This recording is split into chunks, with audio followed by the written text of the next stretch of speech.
pensons obéir. Nous pensons faire bien.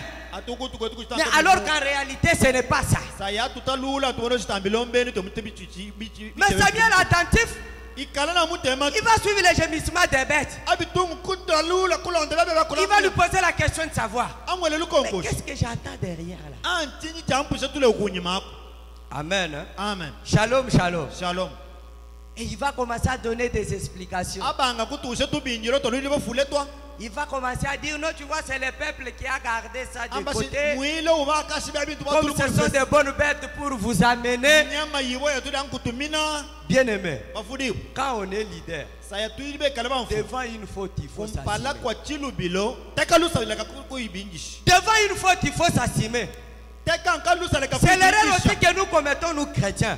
Tu as déjà péché. J'ai déjà péché. Au lieu de reconnaître même pour demander pardon. Non, non, c'est pas moi, on m'avait forcé.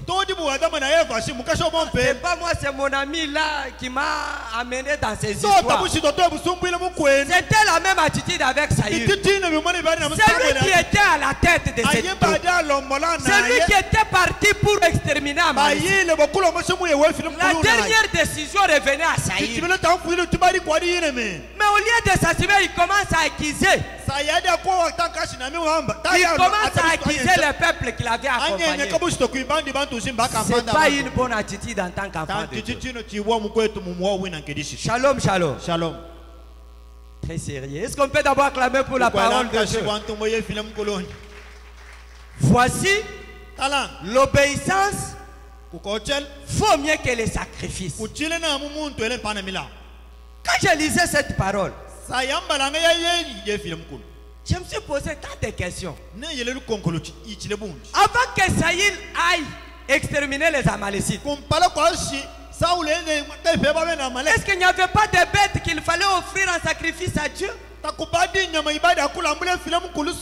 Est-ce qu'il n'y avait pas des holocaustes qu'il fallait amener à Dieu? Est-ce qu'il fallait seulement prendre les bêtes d'Amalek pour amener à Dieu? Est-ce qu'en Israël il n'y avait pas des hommes forts comme Agag qu'il avait épargné? Bien aimé, l'ennemi est toujours à nos côtés. Il ne nous laissera jamais libres jusqu'à l'arrivée de Jésus. Alors nous, en tant que chrétiens, nous devons être souples dans notre façon de vivre pour ne pas tomber dans les pièges. Parce que la plus grande arme que l'ennemi utilise, c'est la ruse. Il vient te dire des choses vraisemblables, utilisant même la parole de Dieu. Mais alors qu'en principe ce n'est pas vrai. Derrière ça, c'est un piège qui t'étend. Shalom, shalom. Shalom. Pour lui, c'était bien de prendre les bêtes pour offrir à Dieu. Et c'est comme nous aussi, nous sommes dans la joie quand nous offrons bien à Dieu. Mais la parole de Dieu t'interpelle, m'interpelle ce matin. Ce qui est important, c'est obéir à la parole de Dieu, ou c'est amener beaucoup d'offrandes et de dîmes. Voici l'obéissance. Vaut mieux que les sacrifices. Tellement qu'il était roi, habitué à prendre les décisions, il a oublié qu'au-dessus de lui il y avait un roi de rois. Et c'est ce roi de rois qui avait donné cette observance. C'est ce roi de rois qui avait donné cette décision. Non, lui a prévu autre chose. Et mon frère qui allait à terminer par dire quoi? Parce que tu as rejeté ce que l'Éternel t'a dit. L'Éternel aussi te rejette comme roi. C'était le début du déclin. Le début du déclin du roi du roi Saül. Dieu l'avait déjà rejeté à partir de ça. Pourquoi? Parce qu'il n'avait pas obéi à la parole de Dieu. Ce matin, est-ce que toi et moi, Dieu ne nous a pas déjà rejetés à cause de nos comportements, à cause de notre façon d'agir au-devant de lui? Bien aimé, la parole de Dieu dit l'obéissance vaut mieux que les sacrifices. Et l'observation de sa parole vaut mieux que les graisses de bélier.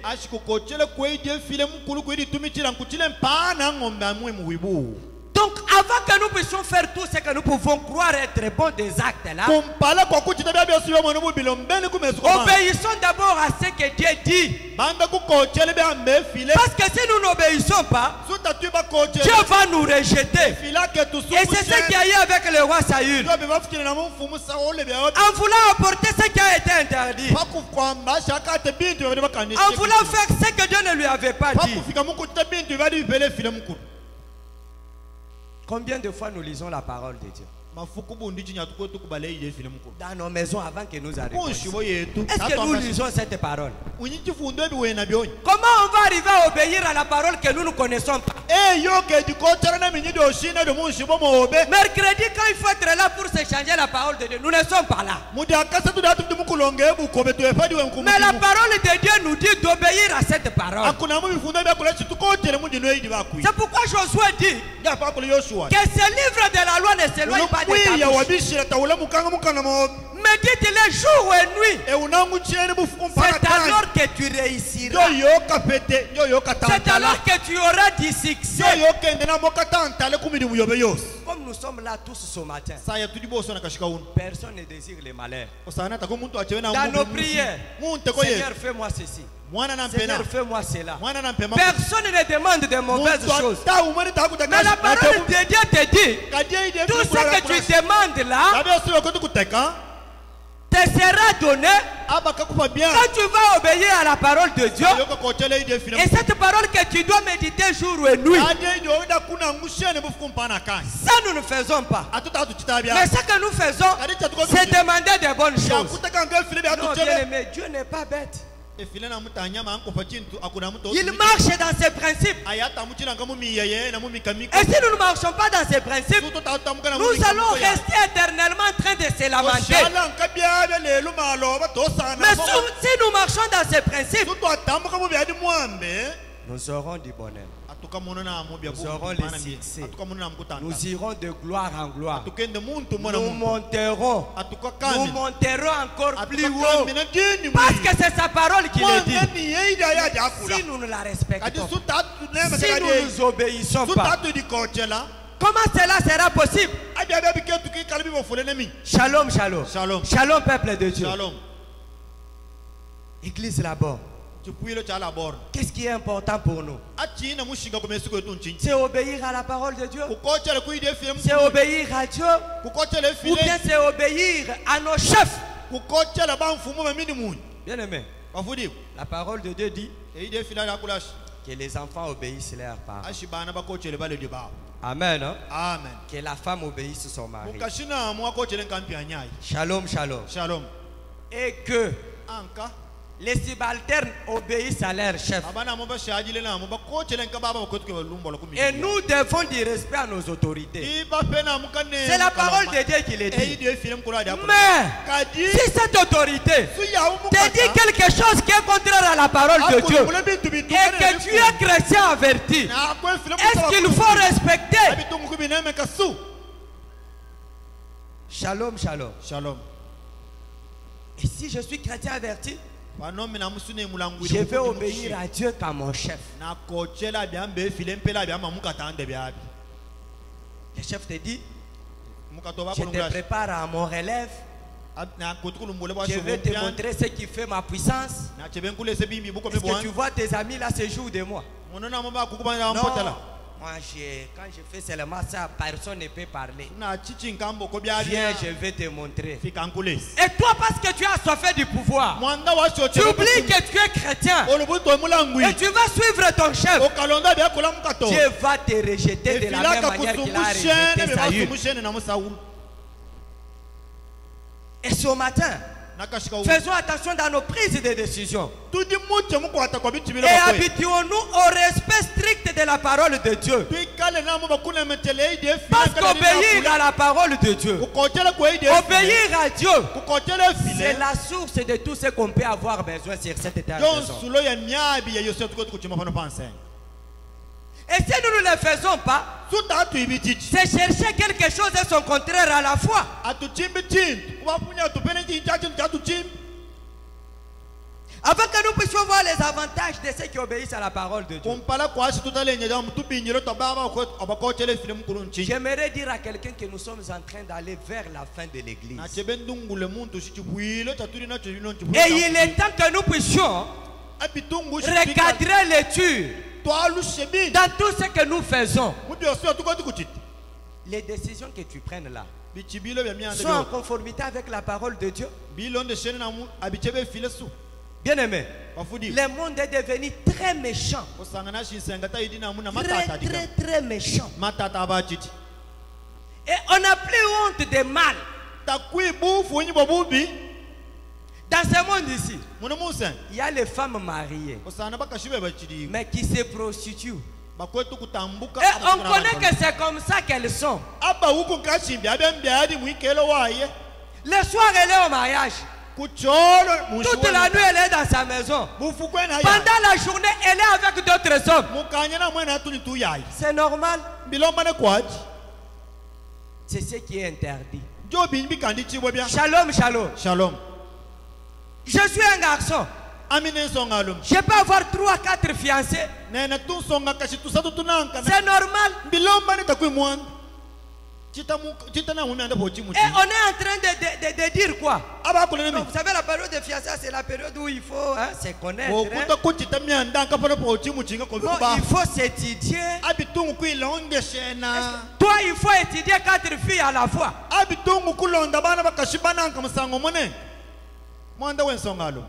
Shalom, shalom. Shalom. Et on est chrétien. On prêche comme je l'ai fait. On chante. On met les dîmes, les offrandes. On est dans les différents départements. Mais ce que nous faisons là, est-ce que c'est ce que la parole de Dieu nous dit? Nous ne sommes plus au temps de l'évangile de la prospérité. Nous sommes au temps de l'évangile de se repentir parce que Jésus revient bientôt.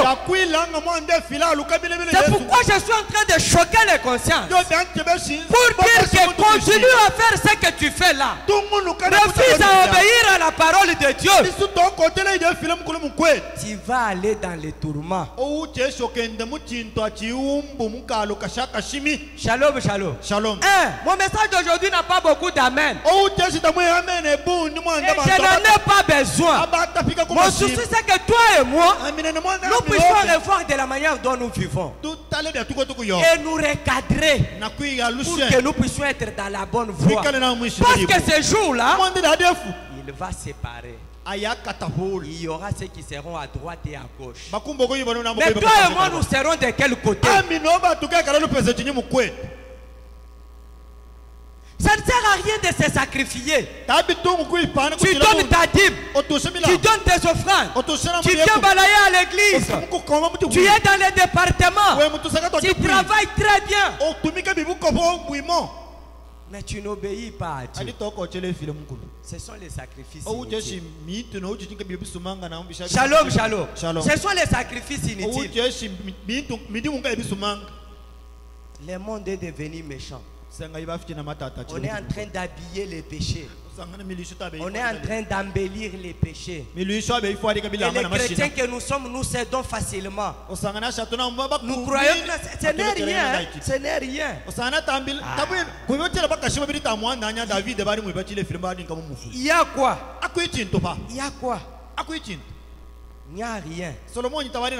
Mais à la fin des choses, il y aura quelque chose. C'est ce qu'il y a eu à Saül. Lui qui était roi, vénéré par plusieurs.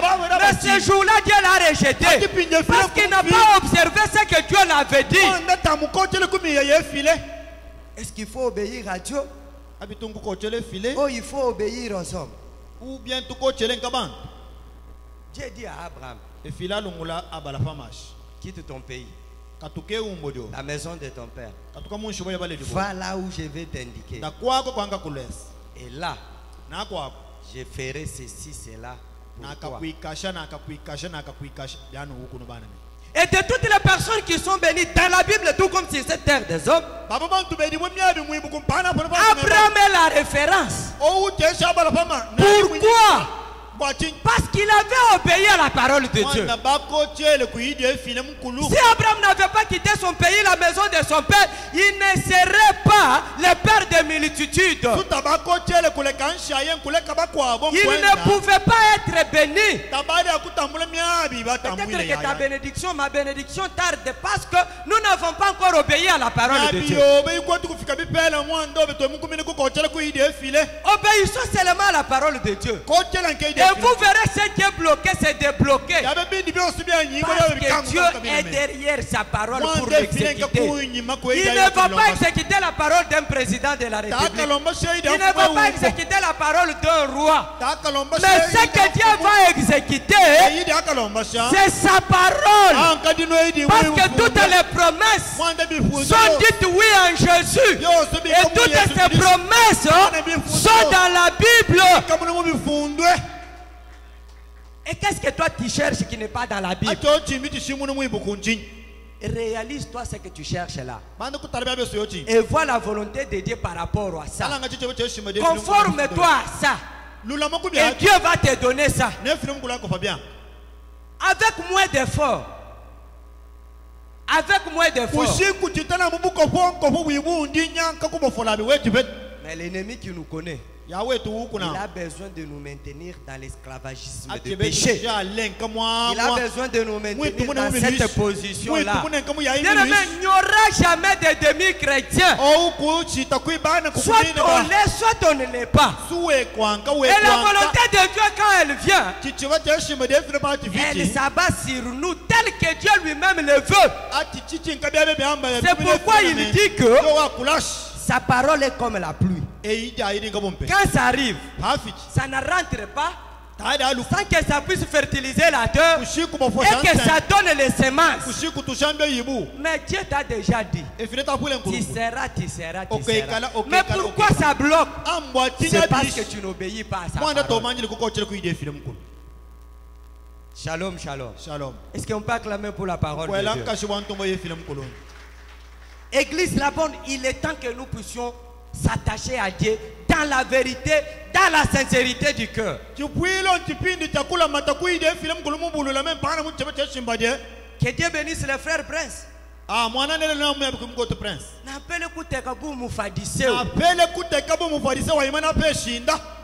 Pour qu'on les voie.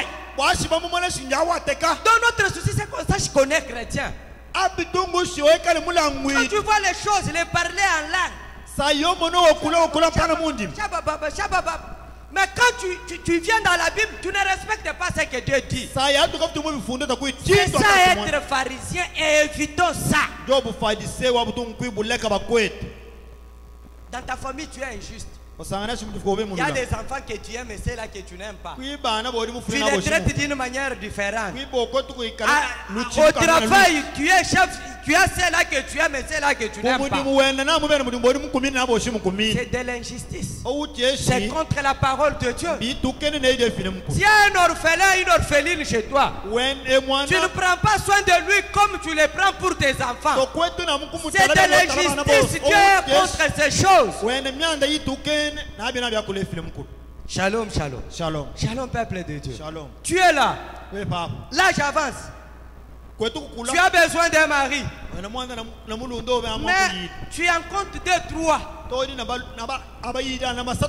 va te donner lesquels. Parce qu'il veut que quand il te donne, que tu saches que réellement ça, c'est Dieu qui m'a donné. Maintenant, s'il prend l'un dans les 4 là, tu sauras que c'est Dieu qui te l'a donné comment. Amen. Hein? Amen. Shalom, shalom. La parole de Dieu dit que l'homme ait sa femme. Que chaque homme ait sa femme. Est-ce que vous avez dit que vous avez suivi que l'homme ait ses femmes? Mais toi tu vas dire, les femmes sont moins nombreuses, moi je vais avoir 4. Est-ce que la parole de Dieu t'autorise? Bien aimé, c'est tant que nous passons avec vous. Vous devez savoir que il y a les avantages qui sont liés à ceux qui obéissent à la parole de Dieu. Et bien aimé, je vais vous dire une chose. Quand vous marchez dans la voie de Dieu, quand vous faites la volonté de Dieu, Dieu est avec toi. Amen. Amen. Dans tout ce que tu peux faire, dans tout ce que tu peux entreprendre, Dieu est avec toi. Pourquoi? Parce que tu es dans ses principes.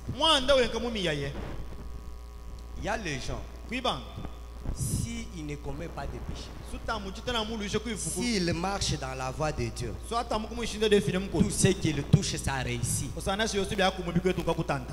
Mais qu'est-ce que l'ennemi fait? Parce qu'il connaît que c'est là que tu tires ta force. Il va te dérouter. Shalom, shalom. Shalom. Imagine seulement le jour que tu as bien prié, là tu as demandé quelque chose, tu espères. Dès que tu sors dans ta parcelle, les tentations commencent sur place. Pourquoi? Parce qu'il connaît que si tu restes dans cet état-là, tu auras gain de cause. Mais lui va faire tout pour t'envoyer à autre chose. Et que toi, quand tu cèdes là, directement, ce que Dieu avait prévu pour toi, tu les perds. Voilà pourquoi il faut faire attention. Rapidement, il y a quelques avantages pour ceux qui obéissent à la parole de Dieu. Le premier avantage, c'est une conduite morale supérieure. Si tu obéis à Dieu,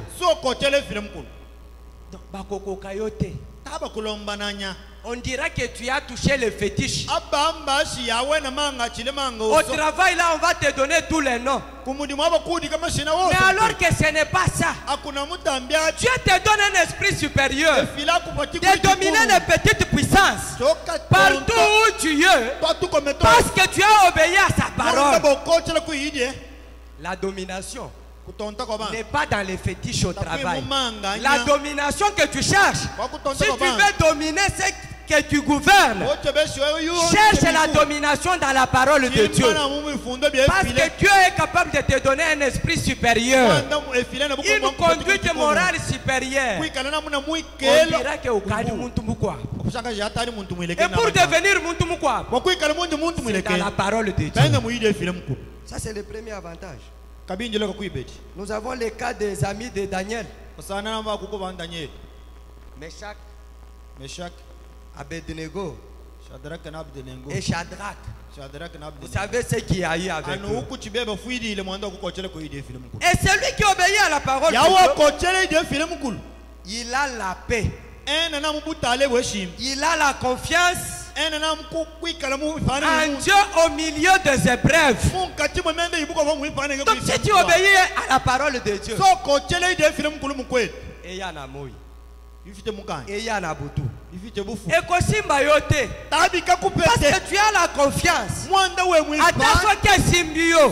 Tu vas glorifier le Seigneur parce que tu connais que tu es dans sa parole. Et tu lui dis que ce qui m'est arrivé là, c'est parce que toi tu l'as voulu.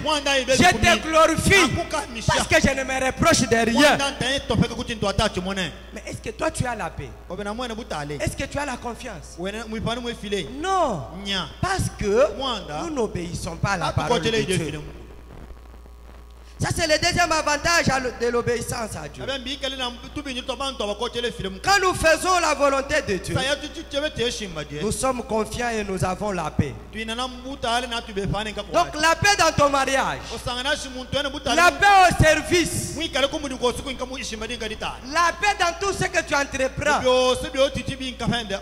n'est pas dans le makoto, non. Il n'y en a pas. Les makotolas, il n'y a pas la paix non, pour que non, mon mari ne puisse pas. Non.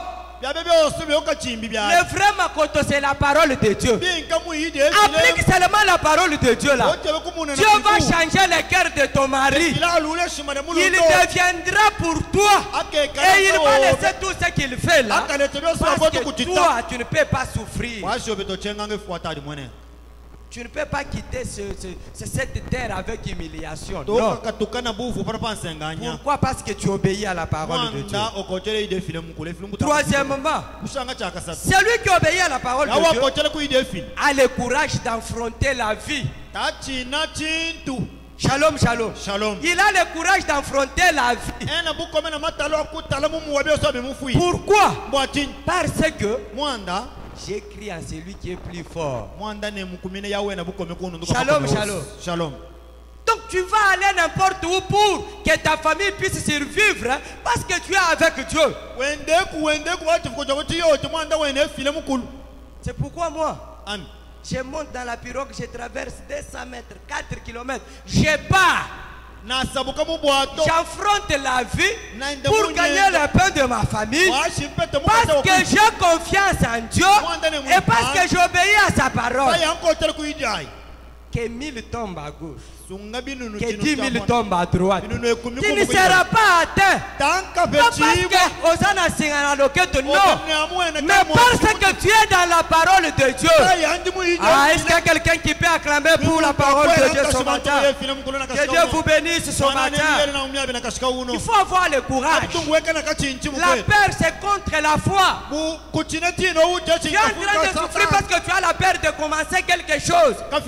Oh non, tu vas échouer. Non, non, je ne parle pas là-bas parce qu'il y a trop de sable. Non, non. Si tu es dans la parole de Dieu, Dieu va te donner le courage d'affronter la vie et gagner ta vie. Parce que c'est lui-même qui te donne cette force. Parce que quand on obéit à la parole de Dieu comme quatrième avantage, Dieu nous donne le temps d'éclairer et guider notre avenir. Donc pour un avenir à Dieu, pour un avenir meilleur, obéissons à la parole de Dieu. Obéissons à Dieu. Et Dieu va nous donner tout ça. Et cinquième avantage, c'est la protection divine. Amen, amen. Shalom, shalom. Shalom. Si tu veux être protégé par Dieu, obéis à lui. Même dans la maison là, on dit Mwanamuko Kele Achitabi quoi. Mwanamuko Kele Ajaka Foam. Si tu obéis à tes parents, si tu fais ce que tes parents te demandent, tu fais la joie de tes parents, ils vont aussi te donner de bonnes choses.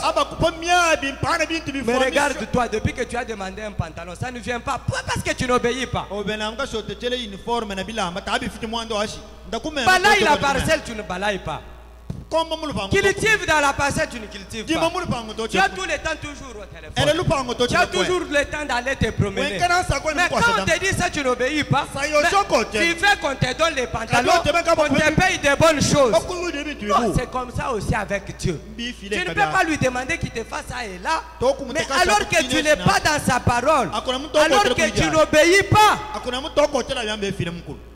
Quand on obéit à la parole de Dieu comme sixième avantage, on est un témoignage pour les autres.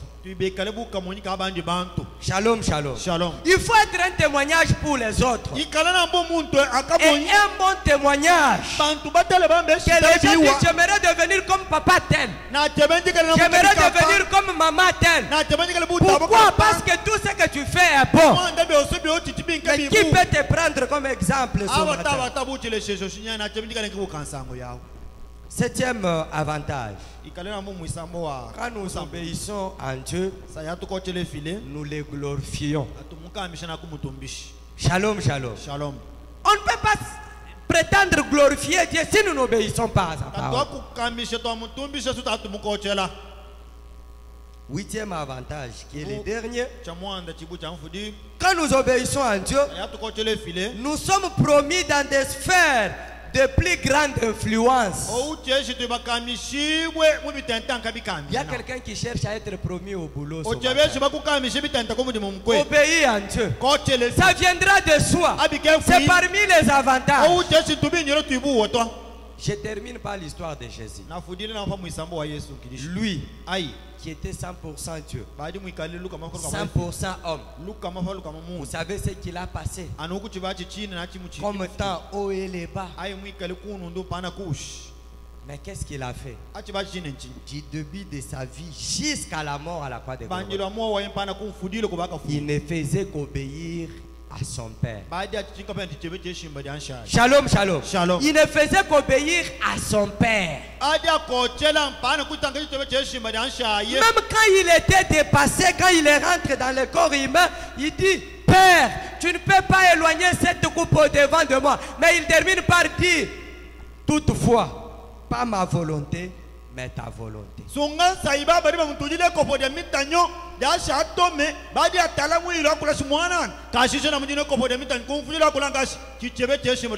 à la fin de cette obéissance, la parole de Dieu dit que Dieu l'a souverainement. Dieu l'a souverainement élevé. Et celui qui a le nom au-dessus de tous les noms. Et il est assis à la droite de son Père. Et en train d'intercéder pour toi et pour moi. Bien aimé, est-ce que vous voyez les avantages de l'obéissance? Est-ce que tu peux dire à ton voisin, l'obéissance vaut mieux que les sacrifices? Bien aimé, répète-le bien, l'obéissance vaut mieux que les sacrifices. Ça ne sert à rien de se sacrifier avec les offrandes, venir prêcher, faire tout ceci, alors que la parole de Dieu est loin de nous. Nous passons le temps parce que Jésus revient bientôt.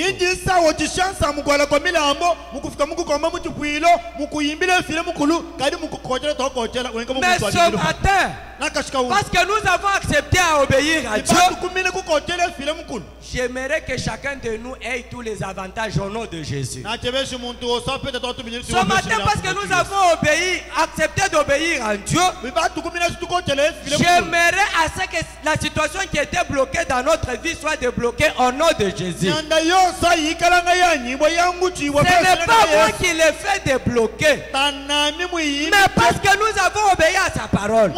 Et que lui a dit que celui qui obéit à ma parole sera comme ça, qu'il le fasse dans nos vies au nom de Jésus. Que celui qui était malade ce matin, mais qui accepte d'obéir à la parole de Dieu, que cette maladie quitte son corps au nom de Jésus. Que celui qui avait des problèmes au service, mais qui accepte de faire la volonté de Dieu, parce que la parole de Dieu me dit que le cœur du roi est entre les mains de Dieu comme un courant d'eau. Il le tourne comme il veut. Que la paix revienne au service à celui-là au nom de Jésus. Et que Jésus, qui est notre modèle de l'obéissance, soit le guide de notre vie de maintenant à jamais. Que Dieu bénisse sa parole.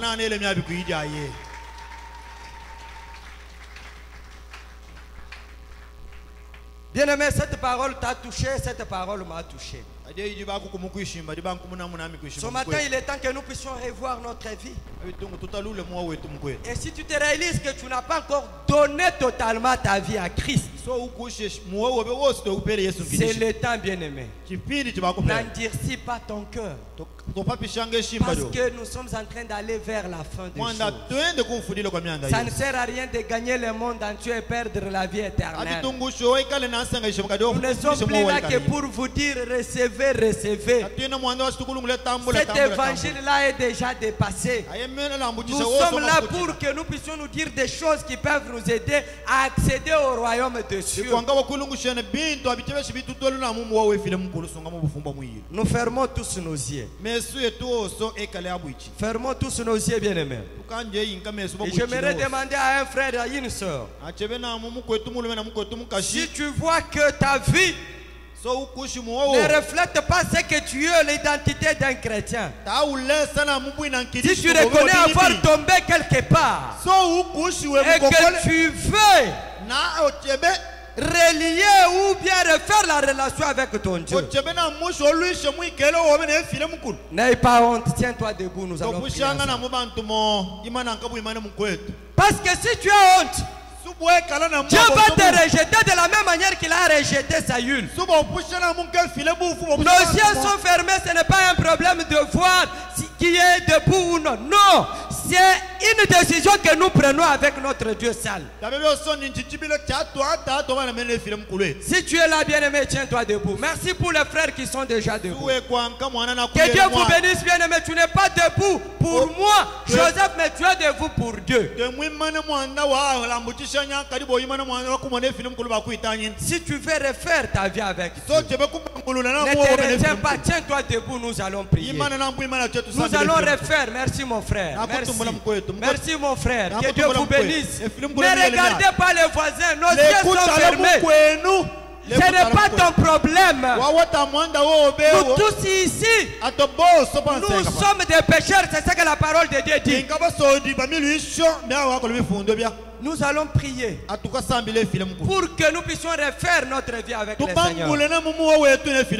Que Dieu bénisse les frères et sœurs qui sont debout. Tu vas regarder dans ton cœur. Reconnais là où tu es tombé. Demande à Dieu pardon. Et dis-lui, parce que ta parole m'a touché,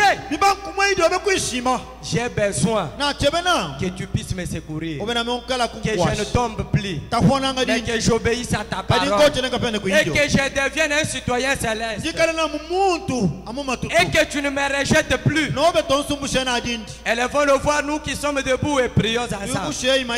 Élevons nos voix, nous qui sommes debout, prie. Regrette tes péchés. Regrette là où tu es tombé. Parce que nous tous nous sommes des pécheurs. Et demande à Dieu de te donner la force de ne plus y revenir, de prendre la décision de faire que la volonté de Dieu.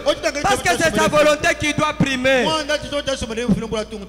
demandons à Papa Clément de monter pour prier pour ceux qui sont debout. Restez toujours debout. L'homme de Dieu va prier pour vous. Et que Dieu vous soutienne dans cet effort. Seigneur Dieu Tout-Puissant, tu ne fais rien au hasard. Ces frères et sœurs se sont tenus debout puisqu'ils ont besoin de la vie éternelle, sans laquelle on ne peut rien faire sur la terre. Saint-Esprit de Dieu, c'est toi, l'aide de la consolation. Visite-les, qu'ils soient totalement relevés de leur déchéance, qu'ils entrent dans une nouvelle vie avec toi, en oubliant tout ce qu'ils faisaient avant, qu'ils te servent en esprit, en vérité, au nom tout-puissant de Jésus-Christ de Nazareth. Amen. Amen. Acclamons plus fort pour la gloire de Dieu. Que Dieu vous bénisse.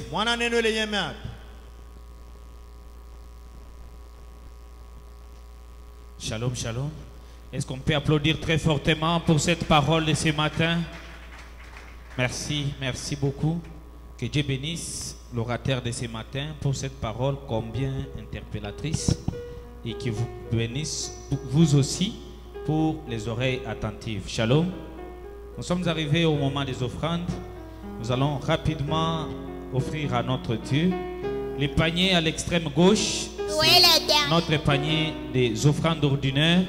Au juste milieu, c'est les paniers de dîmes et actions de grâce.